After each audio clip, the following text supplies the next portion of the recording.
We are so excited to bring you this week's SSI in the News developments.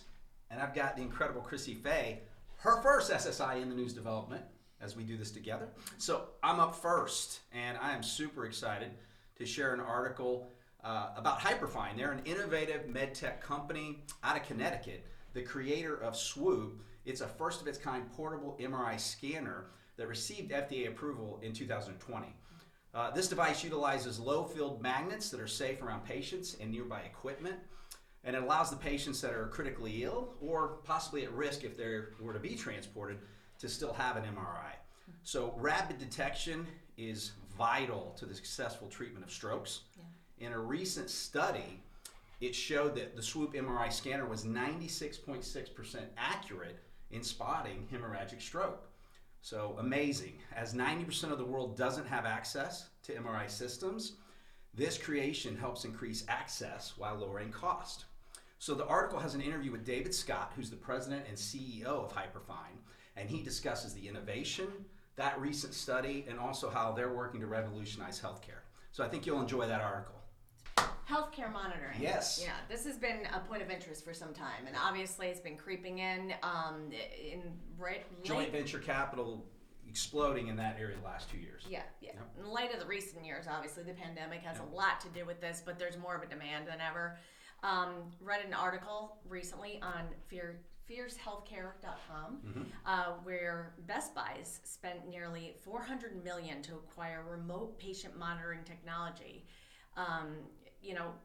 And it's a vendor, Current Health. And you're talking Best Buy, like go get my TV, go get. Yeah. It's crazy. Yeah. So they, what they're doing on the scalability as well as their ability for distribution and their direct consumer correlation there is really adding to what they can do.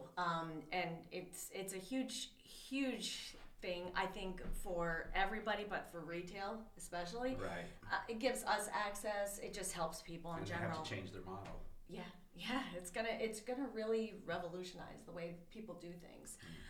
So really exciting there. This is just another example of how things are evolving in healthcare, and how retailers are playing a huge part and doing their part to gain that traction. Yeah, you look at the Apple Watch, there's all different kinds of examples, yep. right? For healthcare as it continues to expand and the future is now. Yep. All right, for my second article, due to the pandemic, the FDA had to rely on alternative tools using mutual recognition agreements along with requested responses from manufacturers. The data from an October 26 pharmaceutical quality symposium showed that a large amount of the GMP warning letters and alerts from the FDA were based on product sampling or review of written responses versus traditional on-site inspections. As the pandemic has reduced the agency's ability to conduct on-site inspections, except for those that were deemed mission critical. In 2021, very interesting, the FDA issued 80 warning letters, about 43 alerts related to drugs. Only 26.8% of those were from on-site inspections. Okay, so for contrast, in 2020, there were 81 warning letters. 97.5% of those resulted from on-site inspections. And in 2019, it was 100% with all 99 of those warning letters coming from on-site inspections. So amazing how adaptability and technology, right? We hope these articles brought you value. Be sure to follow our YouTube channel, for in the news developments, job opportunities, and additional skills training. We appreciate your time. Have a great day.